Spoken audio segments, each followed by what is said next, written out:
The year was 1996. You came to Los Angeles with your son and $700 in your bank account. And all of a sudden, 2 years later, you get your first gig, Smart Guy, then Sister, then Empire, the world is falling at your feet, we love you, and now What Men Want. And then a star on the Walk of Fame.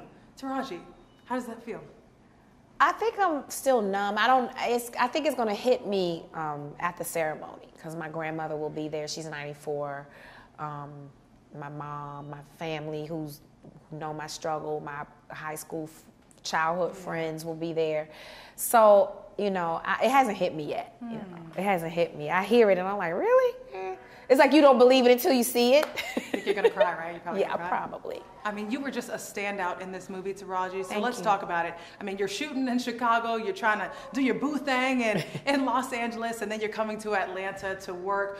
When you come to Atlanta, you shoot a film like What Men Want, because you work here all the time. What stood out for you shooting this film? Well, what I really appreciated was that it was a film that is about Atlanta, in Atlanta, the characters are from Atlanta. See, I come here, I film a lot of movies that we shoot Atlanta for somewhere else.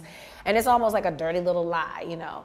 But this was the very first time I did a movie that was made for Atlanta. And I just thought that that was great. Atlanta deserves it. We can't keep coming here raping this city. We have to lift it up. And I was loving that we used a lot of the landmarks. Yes. You know, it's just great. It was just great. I've been coming here for years, so it was just really great. It was great to see you do, I mean, the cityscape and then the Woodruff Arts building. And then, of course, the Hawks Arena, which is where we are right now, State Farm Arena. It felt so good. And to work with, Erykah Badu and Shaq and Tracy Morgan. What was that like? I know y'all were just cracking jokes the whole time. Yeah, I mean, for the one, Erykah blew my mind. Like, I knew she, you know, as executive producer, you look at the things, you're like, this person seems.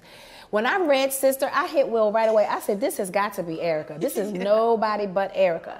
I finally met the writer, and I was like, did you write this? She said, yeah, I kind of had her in mind. I said, well, because, honey, it read. She jumped off the page. And then Erykah brought way more than what was on the page.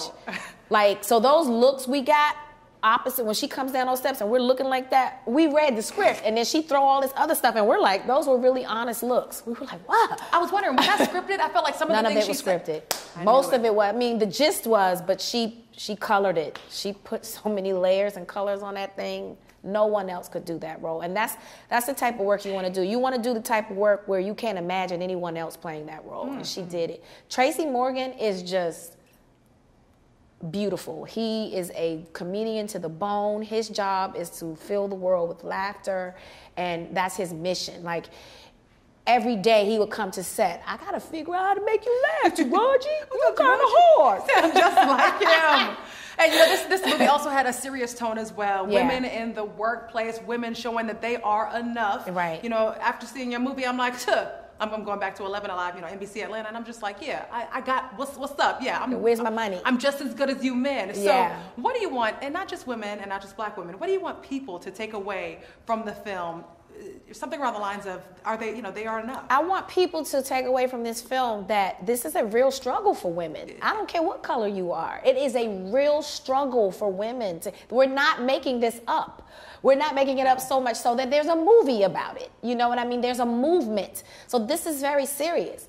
And I'm glad that we're taking this opportunity to teach through laughter. You know, I think the arts is where you can change perceptions and minds and hearts. And hopefully that's what this film will do. And last question for you, the top 3 things that you did while you were here, whether it be eating, we already know Slutty Vegan. Yeah. But whether it be eating or shopping, what did you enjoy doing Eating, here? I did shop. I like to shop at Little 5 Points because there are a lot of black-owned small stores. I love to support those. So I did a lot of shopping there. I didn't really do shopping at Lenox or anything like that. I like to support small businesses. So, and they look for me when I come. They're like, girl, you back. We heard you was coming. Cookies here. Thank you so much, Taraji. Another Thank you. fantastic film from ATL, my hometown. Yes, Thank you so much. thank you. A pleasure. Nice